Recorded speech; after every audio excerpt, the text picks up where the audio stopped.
Domestic territory क्या होती है with the help of an example. ठीक है, तो यहाँ पे सिंपल सी लैंग्वेज में समझ लो, domestic territory, the word territory means what, land area of a country.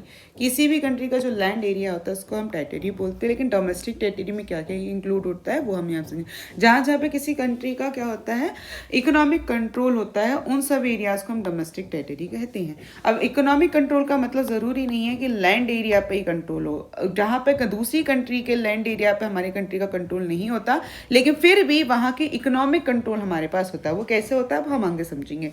ये किस किस चीज़ को इंक्लूड करता है, आपका ज्योग्राफिकल बाउंड्री तो हो जाएगा, जो भी आपकी कंट्री की बाउंड्री होगी वो।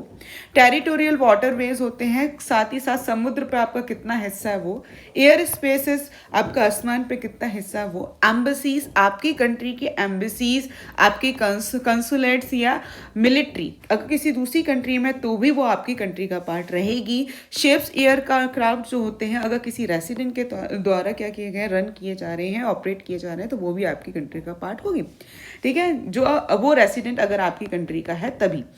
डज नॉट इंक्लूड, इसमें क्या इंक्लूड नहीं होता है, फॉरेन की कोई एम्बेसीज आपकी कंट्री में एस्टैब्लिश है, वो आपकी कंट्री का पार्ट नहीं है। कंसुलेट्स, मिलिट्री पार्ट, ये आपकी कंट्री का पार्ट नहीं रहेगा। साथ ही साथ इंटरनेशनल ऑर्गेनाइजेशन जैसे कि यूएनओ, WHO, WTO, इस तरह के ऑर्गेनाइजेशन अगर आपकी कंट्री में है तो वो भी आपका पार्ट नहीं है। अब समझ लेते हैं डोमेस्टिक टेरिटरी क्या होती है। इंडिया, यहाँ पे एग्जाम्पल दिया हुआ है इंडिया का मैप दिया हुआ है। आपका जो ज्योग्राफिकल लैंड एरिया, ये एरिया तो आपकी कंट्री का पार्ट है ही, साथ ही साथ में जो भी आपके आइलैंड ग्रुप्स होंगे वो, प्लस टेरिटोरियल वाटरवेज। टेरिटोरियल क्या होता है हमारा वाटरवेज में, जहाँ पे आपका एटलीस्ट 22 किलोमीटर्स तक, ये आपकी कोस्टल लाइन है, इसके टिल 22 किलोमीटर्स तक जहाँ पे वाटर जा रहा है, वहाँ तक आपका पानी पे, समुद्र पर क्या रहेगा, आपका राइट रहेगा। तो इसको हम 12 नॉटिकल माइल्स भी बोलते हैं। 12 नॉटिकल माइल्स तक आपका क्या रहेगा, डोमेस्टिक या इकोनॉमिक कंट्रोल रहेगा समुद्र के ऊपर।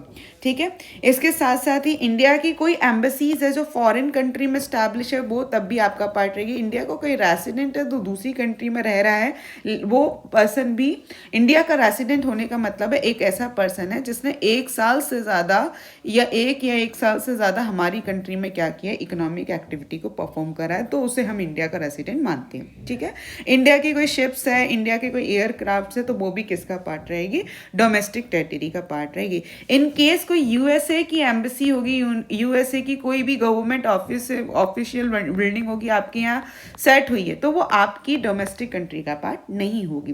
ठीक है, आई होप आपको ये वीडियो समझ में आया होगा डोमेस्टिक टेरिटरी। अगर समझ में आया तो चैनल को सब्सक्राइब करें, दोस्तों के साथ शेयर करें। Thank you.